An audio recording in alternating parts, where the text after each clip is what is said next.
And we are back. Welcome back to another episode of the Depressed Cincinnati Sports Fan Podcast. I am Jesse. I know it's been like 2 weeks since I've done like a video podcast. I did an instant reaction podcast after the Bengals and Steelers game last Sunday. And me and Tommy have been busy this week. So Tommy could have been on the podcast to do this recap podcast of the Bengals and Steelers game. I know it's Friday. I know the game was last Sunday. You guys know what happened. I don't really have to dive into it that much, but I will talk about my thoughts and what's next for the Bengals. We've been saying that over the last month because the season's a wash. This team is pretty much not a good football team, okay? The Bengals stink. And I'm not saying the offense stinks. I'm just saying the front office and the organization, they stink.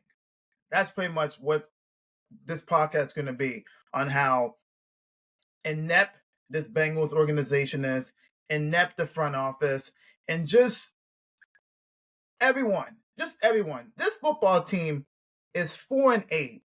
They have no reason being 4-8 right now. But with the Bengals' lack of draft success over the last couple of years, not picking up good free agency players, this is where they're at right now. They're a 4-8 football team. And honestly, as a fan, I am not really too optimistic about the future. I know people are saying, oh, the Bengals need to fire Zach Taylor. It's not going to happen this year. The Bengals are probably going to get rid of some people in the coaching staff. That's 100% going to happen once the season ends, because the Bengals don't do firings in season. That doesn't happen here in Cincinnati. Once the season ends, and God, we're hoping this season ends real quickly, okay? Just put us out of our misery. Then you're going to see some coaching changes. And I think the first one is going to be defensive coordinator Lou Anarumo. He's going to leave. It's unfortunate, but his unit has been really, really historically been bad. And they were really bad on last Sunday against the Pittsburgh Steelers. Bengals lose 44-38. Guys, watching this football game, you would have thought that the Bengals, coming after a bye week, right? You get a week off. You get 2 weeks to prepare for the Pittsburgh Steelers, a team that came in this football game at 8-3. They just lost on Thursday Night Football in Cleveland in the snow. You had 2 weeks to prepare for this team. They have a really good defense, but their offense is very mid. They're led by quarterback Russell Wilson, who took the reins weeks ago. They got George Pickens, who is a talented football player in the receiver end, but also he's a very head case player. He's pretty much almost like an Antonio Brown CTE player waiting to happen. And then you have Najee Harris, who's a solid running back. You have Jalen Warren. You got Pat Freiermuth, their tight end. It's a mid offense, but they still have one of the best coaches in football, Mike Tomlin. And I know some of you guys are saying, well, the Steelers haven't won a playoff game since 2017, which is true. However, Mike Tomlin still hasn't had a losing record as a Steeler head coach. He's been there for a long time. And I just wish that he was the Bengals freaking head coach, because, as you know, Hard Knocks is doing the AFC North in season, and the first episode came out this week. I wasn't going to watch it, but then I was like, you know what? Let me watch it. And that it just made me, when I first watched that first episode, made me just appreciate how damn of a good coach Mike Tomlin is, and how crappy of a head coach Zach Taylor is. Zach Taylor is not a motivator, okay? When Mike Tomlin was talking to his whole team prepping for the Bengals last week, it just, if I was a player playing for the Steelers, which I never will, but if I was, and my head coach is Mike Tomlin, I would be like in that room being like, okay, let's go. Like, he fires me up. And I'm not a Steeler fan. When Zach Taylor was addressing the team coming back from their bye week, it just felt like, I don't know. It just felt like a dude was just like, I don't know, like a nice dad saying, "Hey, good afternoon, guys. Welcome back. We got a big game this week against the Pittsburgh Steelers, bro. I need some juice. I need some Dan Campbell. I need some Mike Vrabel. I need some Mike Tomlin in you. That's not Zach Taylor, okay? So that was pretty much my take on Hard Knocks. I'm not gonna watch any more episodes. That's the only episode I want to watch is the first one. It's a good one. Check it out. It's on HBO, but if you have YouTube, somebody did put the first episode on there. It's probably been taken down because, obviously YouTube's like, okay, you can't be putting this shit on our platform and copyright and all that stuff.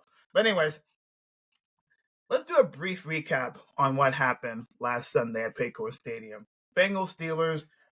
Bengals get the ball. They go 3-and-out on offense. Steelers get the ball. Russell Wilson throws a pick six to Cam Taylor-Britt.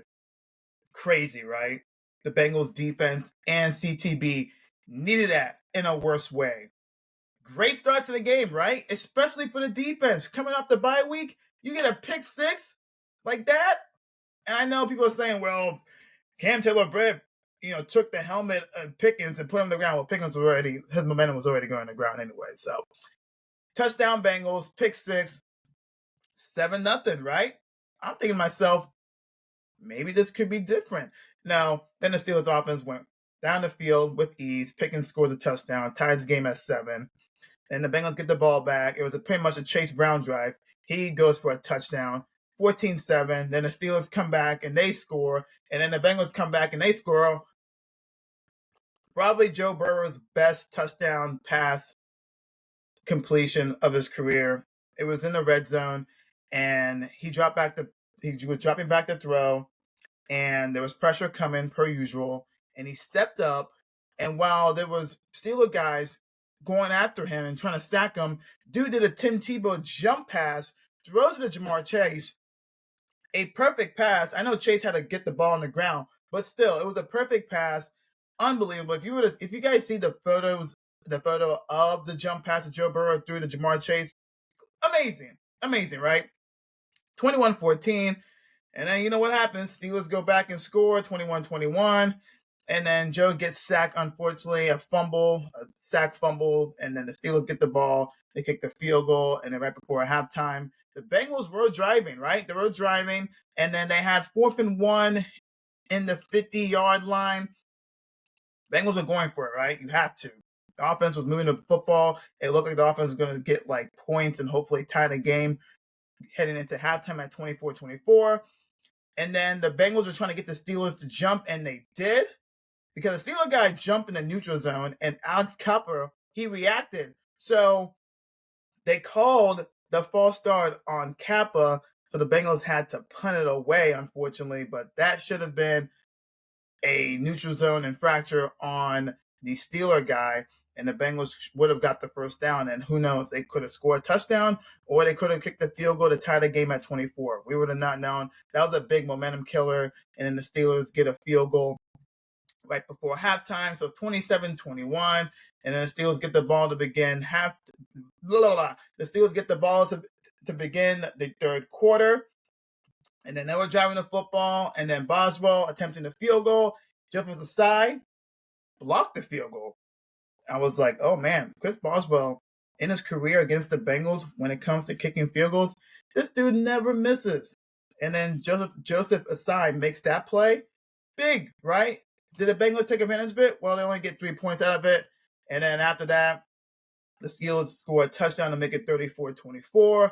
And then the fourth quarter, Joe Burrow backs to throw, gets hit, sack, fumble recovery for a touchdown. And that was pretty much the game. I know the Bengals got 2 late touchdowns to make it interesting. And the final score reads Steelers 44, Bengals 38. But the story of this game was how bad and historically bad the Bengals defense is. You allow Russell Wilson really to go 29 for 38 for 414 passing yards and 3 touchdowns. He was sacked twice, but honestly, the Bengals didn't really get any pressure on him. Then again, other than Trey Hendrickson all season, the Bengals can't even get to the quarterback. Russell Wilson threw for 414 passing yards. The last time that man threw for over 400 yards was in 2019. And before this game last Sunday, he's only done it in 2 occasions in his career. You got to be kidding me right now. Like, are we being for real right now? And then Najee Harris, 16 carries for 75 yards. Honestly, he had 4.7 average yards per carry, but when he was running the football, it took like 9 Bengals to tackle him. The Bengals, I couldn't, guys, there was so many occasions in this football game where the Bengals were trying to tackle. They were trying to tackle a Steelers guy, and especially with Najee Harris and twice with Cordell Patterson, they couldn't get him on the ground. It made no sense. I don't know how many missed tackles I counted in this football game. I think probably over 10. It's ridiculous how bad this football team can't tackle. And you can blame it on the players, but also you can blame it on coaching. And that's where Lou Anarumo comes into it. And I love Lou. I believe Lou is still a good defensive coordinator coach in the NFL. But I don't know. It frustrates me with his schemes. And in this football game, the Steelers are not a really good offensive football team. And you allow them to score 37 points. 37 points to this team. I'm probably saying the Steelers scored 44, but yeah, 7 of those points were off a turnover from the Steelers defense. Had the sack, fumble, return for a touchdown. So 37 points the Steelers offense scored. 37. Like, what are we doing? Pickens had a touchdown. Freiermuth had a touchdown. Good Lord, they made Pat Freiermuth look like freaking Tony Gonzalez in his prime. The Steelers overall on offense, ladies and gentlemen, I'm pulling this up, 520 total yards of offense. 520. You got to be kidding me right now. 520 yards of total offense. The Steelers had 7.9 yards per play. The Steelers look like the prime New Orleans Saints offense in 2010 in this football game. If your offense struggling in 2024 and you're playing the Cincinnati Bengals defense of 2024, my God, that is the perfect game for you guys to just go off. And if you have players on that team and you're playing fantasy football, you're betting in 2024 and you have to play the Bengals defense, oh man, you're winning a lot of money when it comes to betting, or you're winning your fantasy football league. This Bengals defense is historically one of the worst defenses in NFL history. And you can probably say this is the worst defense in team history. It's that bad, guys. It's that bad. Unbelievable. And you look at the Bengals offense, and we talk about it all season long. Joe Burrow has been incredible. If the Bengals went 4-8, that guy is winning MVP. In this football game, 28 for 38 for 309, 3 touchdowns, 1 pick. Unfortunately, he was sacked 4 times. A lot of the Bengals offensive line held up in the first half, and then the second half, the return of Orlando Brown Jr. was great, but then he was getting pretty much owned by the Steelers' defensive line. I think that his knee is still bothering him, and obviously I think that the Bengals should just shut him down for the season because the season's already been over. So why risk it, right? Chase Brown, 12 carries, 70 yards, a touchdown run. He also had 3 catches for 30 yards as well. Chase Brown has been really good this year, and I'm glad that he is the Bengals' number 1 running back. As much as I respect Zach Moss, he was lost this season, and before he got hurt, he wasn't really doing much. I mean, he was doing well in pass protection, but other than that, in my belief, even when we did sign Zach Moss last offseason, that Chase Brown was running back number 1 from the jump. And I know we had Khalil Herbert. He only had 1 carry, but it was 14 yards, and that was pretty much it. Through these remaining 5 games of the season, I want the Bengals to at least give Herbert some more reps because I think that him and Chase Brown, I'm not saying it's a 1-2 punch, but Khalil Herbert does show some flashes. He does have speed, and I think the Bengals, why would you trade for him if you're not going to use him? Use him, okay? You got 5 games left of the season. Don't tell me, oh, there's no hope. Shut up. Shut up. There's no hope. The playoffs have been done. The playoffs were over a month ago. Stop it. Stop it. And then Jamar Chase, let's go to the receiver end. 6 catches, 86 yards, a touchdown. T. Higgins, 5 catches, 69 yards, and a touchdown. Andre Yoshibaj had 3 catches, 35 yards, including a touchdown. I'm telling you, man, it's just really hard to watch. And you've seen Joe Burrow's numbers as I have up here: 3,337 passing yards, number 1 in the NFL. 30 touchdown passes, number 1 in the NFL. 5 picks. He has a QBR of 74.1, third best in the NFL. And then you have Jamar Chase, 79 catches, tied for third in the NFL. 1,142 receiving yards, number 1 in the NFL. 13 touchdowns, number 1 in the NFL. And then Trey Hendrickson still leads the league in sacks, I believe. I know he hasn't got any over the last couple of games, but dude is getting double teamed. I mean, duh. But he has 11.5 sacks. So we talked about this and that. Joe, Jamar, and Trey are both leading in their respective categories. And the Bengals are 4-8. And the Bengals are probably going to lose 10 plus games in 2024 with the performances in the seasons that Burrow and Chase and Hendrickson are doing. It's really sad. It really, really is. I don't know, guys. I really don't know what else to say. And you look at it, the Bengals do have a lot of injuries. Logan Wilson, he went on IR. Evan McPherson, who's been struggling this year in kicks, he went on IR with a groin injury. Jamar Chase was listed in the injury report on Thursday with a groin.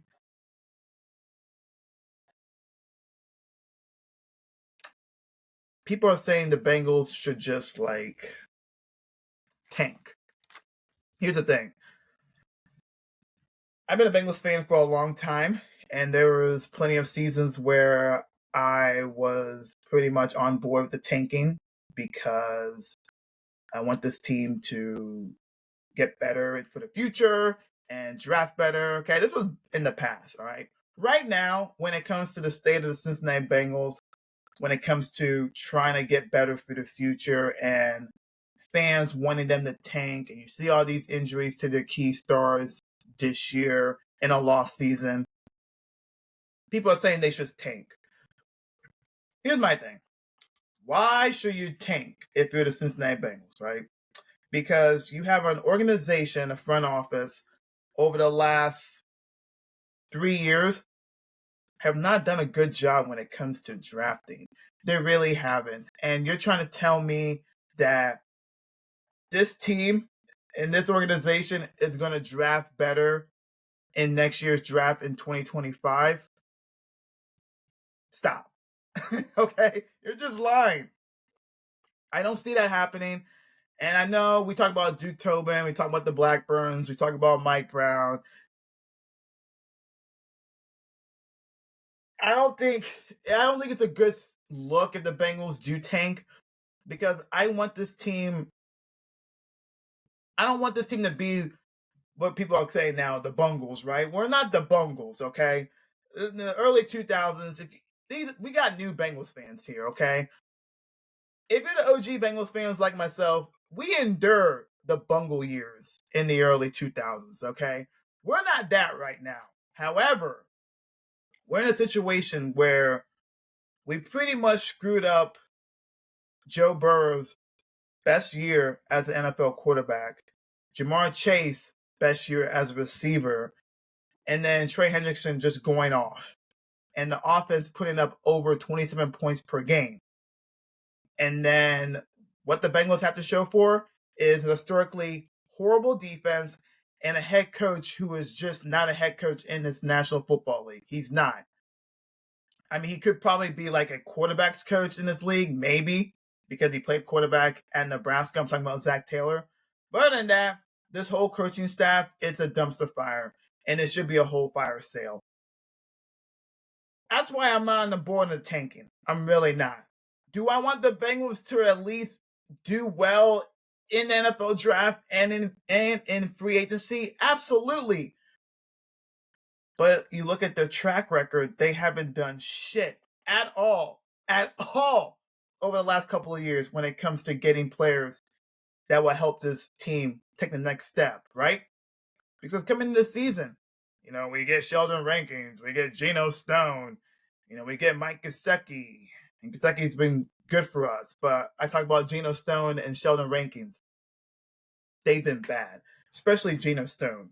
We got him out of the Ravens, and I think the Bengals were looking at him last year, and he intercepted Joe, and he led the league in picks with 7, and the Bengals were like, you know what? Let's get Geno Stone. Let's put him here in this team. He's going to help our safety issue and problem solved, right? No. So Geno Stone is the worst free agent acquisition the Bengals have had over the last couple of years. And then you probably say Sheldon Rankins. I know dude's been sick over the last 3 weeks. I hope he's feeling better. I hope he gets better, because if you've been sick for that long, then something's wrong, and I hope he feels better health-wise. Before he got sick, Sheldon Rankins wasn't doing anything. And I bet the Bengals got him last year from the Texans, because when the Bengals did play the Texans here in Cincinnati last November, I mean, he sacked Joe Burrow really hard, and then Mike Brown and the Blackburns were looking up there in the suites and saying, "Man, we could use a guy like that. He could be our DJ Reader replacement." Look how that turned out, right? DJ Reader doing well with the Lions, and the Lions are 12-1, and there's no reason why the Lions should not win the Super Bowl. The Bengals need to get. I feel like the Bengals need to get people that have smart brains and that can actually go out there and scout and recruit, because that's not the case right now. It really isn't. You look from 2009 to 2013, man, the Bengals, when it comes to drafting and picking up solid free agency players, they were one of the best in the NFL. We were talking to Duke Tobin like he is the best player personnel person in the league, and he was. But then I don't know what has happened ever since we got Joe Burrow. I know we're trying to bolster the offensive line, and dude is still getting sacked, man. He really is. It honestly makes no sense, and it makes no sense that this Bengals organization, you have a guy like Joe, you need to take care of him, right? And you guys say that you do listen to Joe whenever he, talks about, like, okay, if there's something out there the team needs, and if Joe says something, you're gonna listen because he's your franchise quarterback, right? He's the most important piece in this roster, in this whole organization. Without Joe, you're nothing. Without Jamar, you're nothing. I just don't understand why the Bengals haven't done that, because you know why? They're still the Cincinnati Bengals. They remain cheap, and I can't believe they remain cheap with Joe Burrow and Jamar Chase. And you screwed up when it comes to not re-signing T. Higgins, and then Trey Hendrickson he requested for a trade before the season, and I remember back then I was like, wait, really? Now I look at it and I'm like, okay, Trey, I understand why. Because I know you're like 31, but you're one of the best pass rushers in the league. You deserve another contract extension. You do. T. Higgins is, when T's healthy, he's definitely a top 10 receiver. Because if the Bengals don't re-sign T, which I believe they won't, because that's the Bengals, then it's pretty much going to be Jamar Chase and who? What? I mean, Yoshi does show some signs. I mean, but he does disappear in games, and you don't need that because Jamar Chase, as great of a superstar player he is, there's gonna be games where dude's gonna get like freaking double team and triple team. Then who's gonna step up? Right? Who's gonna step up? Jermaine Burton? Yoshi? Like what? Like what? Like what are we doing? So here's my thing, okay? And we've been done talking about the Bengals season 2024, okay? Let's not talk about that. Let's talk about for the future, right? And I wrote this down, and this is my thinking, right? And I know some people are going to be like, wait, what are you talking about? Just hear me out. I say the Bengals in the offseason should sign. So they need to sign Tevin Jenkins, Trey Smith, and Milton Williams. These are defensive players. And the Bengals, obviously, once the season ends, you better sign Jamar Chase to a huge contract extension, okay? That man needs to be paid like the highest paid receiver, probably in history. And I'm being dead ass with that. You extend Chase. Also, you extend T. Higgins. That's my wish. I don't think they're going to do that, but the Bengals had to. They have the cap space. Please, for frick's sakes, okay? I'm trying to be good in this podcast. I'm trying not to cuss. You gotta re-sign T. Higgins. You really do. You really do. I'm sorry. You gotta extend T. You have to. I know with his injuries and track record, I know I've been on this podcast. Me and Tommy have talked about like his injuries and stuff, but I think it's worth it. Extending T. It really is worth it. So extend T, extend Jamar, and then you cut Sam Hubbard. Sam Hubbard, his days are done. Okay. Cincinnati kid, love him. Fumble in the jungle against the Ravens in the 2022 AFC wildcard. That was great. Sam Hubbard, he's still a decent run stopper, but his days are done. He's also been hurt also all season. Bengals completely ignored that. The Bengals need to cut him. They got to cut Sheldon Rankins. They need to cut Alex Kappa.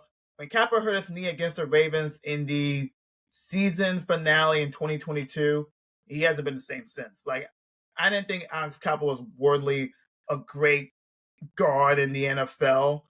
But holy crap, man. After he hurt that knee, he's just not been the same. Cut Geno Stone and also cut Jermaine Pratt. Okay, Jermaine Pratt, this guy.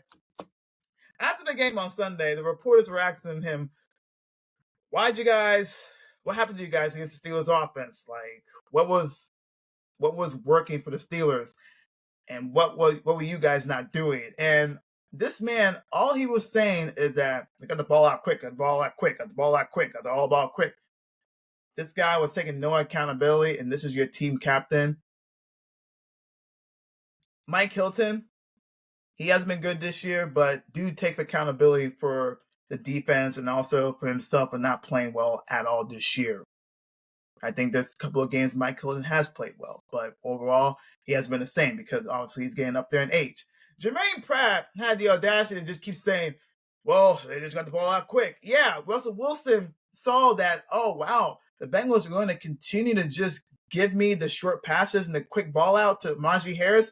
And that's how Russell Wilson did. He just kept throwing those quick passes and then went for like 20 plus yards. Really, Pratt, that's all you're going to say is that you're not going to say the defense was shitty, but you're going to say that, oh, they got the ball out quick. That's the reason why. Whatever, no accountability. So cut him and then fire Lou, fire Frank Pollock, and then I don't want the Bengals to do this, but I think that if they can like Trey Hendrickson, I'm talking about like during the NFL draft. I would say like, I don't know, trade him to like the Lions and then you pick up another first round pick or you pick up a fourth round pick or a third round pick. I don't know. I don't want the Bengals to do that, but maybe you get more draft picks. But then again, I'm the same person that said the Bengals still can't draft. I don't know, guys. This is just me thinking, okay? And also I have my mock draft that I will do throughout the off season. I'll probably have like a million mock drafts, and the Bengals will still end up picking players that I don't want, and it's going to be all for nothing. But I'll still do mock drafts for you guys. I know Tommy will do that as well. So we'll exchange that, and then we'll talk about that on the podcast. But yeah, that's my thinking. Will it happen? I don't know. I don't know. You just never know with the Cincinnati Bengals. You really do. Oh man. I know there's a football game on Monday night against the Dallas Cowboys. Will I be watching it? Sure. Because I'm still a fan, and also I still gotta talk about this team on this podcast. I owe it to you guys. It's been a tough year. Okay. Before the season, we were all so excited. We were all waiting for football season. Now I've been done with football. I think after the Ravens lost on Thursday Night Football in Baltimore, that's when I pretty much checked out. I was like, all right, I'm done. Just been the truth. But I'll still watch this team because of Joe and Jamar, and hopefully Jamar gets Triple Crown.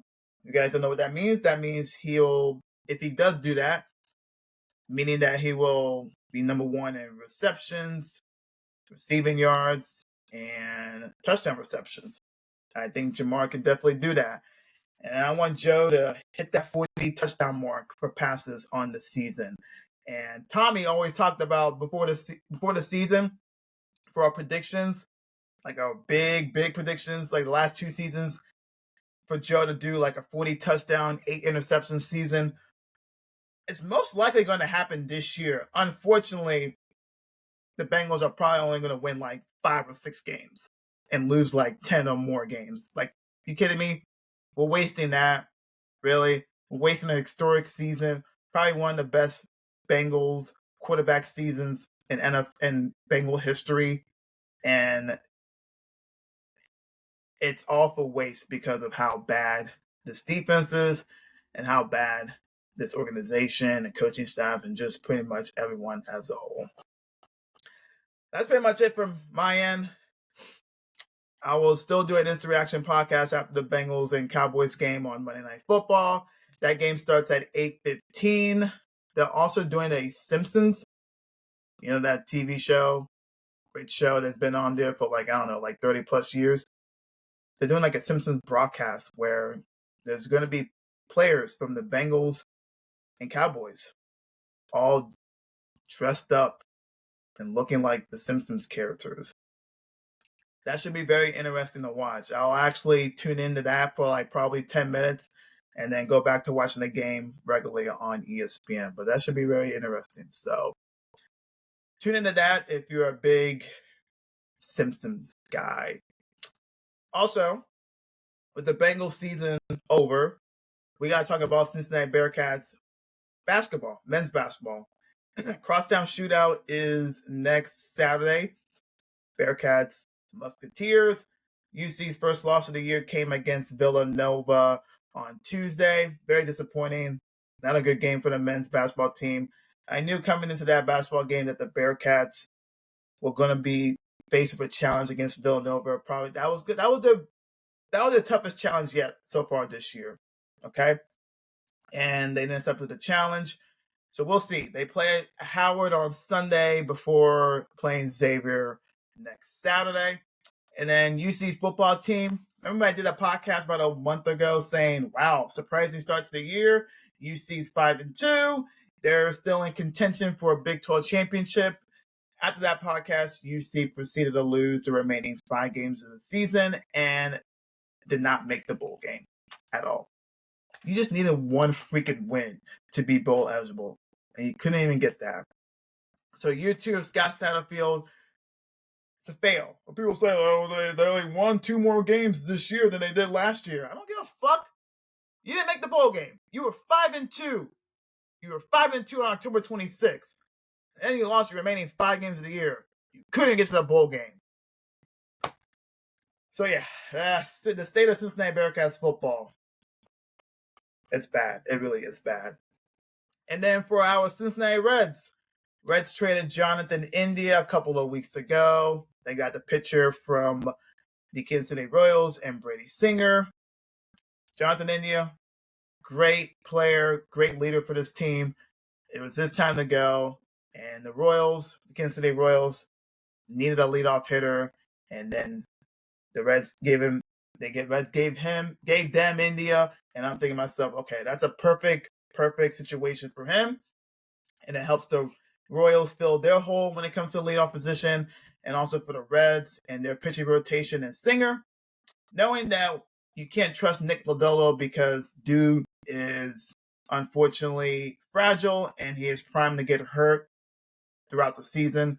So that's a good thing that the Reds got a pitcher that can fill that hole once Lodolo does get hurt. Unfortunately, we want Lodolo to stay healthy.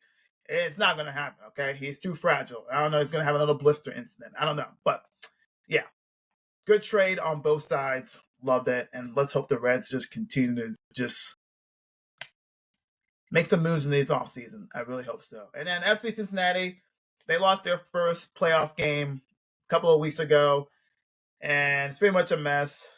Acosta, their best player, once out. So it's not a good time for FC Cincinnati. It's not a good time for Cincinnati sports in general, okay? It really isn't. We are definitely depressed over here. Sometimes I tell myself, why do I watch sports? I really don't know why, but I'll still be on this podcast. I ain't ducking nobody. I'll still talk about these teams, even though they really do frustrate me to the core. But I love you guys. If you guys are subscribed to the podcast on Spotify, give it a 5-star review. Subscribe on YouTube, okay? Same title, Depressed Cincinnati Sports Fan. And then try to do this anything else. So me and Tommy will be back next week. He'll be back on the podcast to recap the Cowboys game and also talk about the Bengals off-season stuff we got to talk about. I don't know what to say. You can't say what's next because we've been saying what's next for over the last month, but I don't know, guys. I don't know what's next for the Bengals. It's difficult because I had this team winning 13 games this year, and they're only probably going to win like 6 games, maybe. Like, what are we doing? Love you guys. Hang in there, okay? I would say it's going to get better, but I'm really not certain when it comes to that. Love you guys. Have a good weekend, and I will talk to you guys after the game on Monday night. Peace.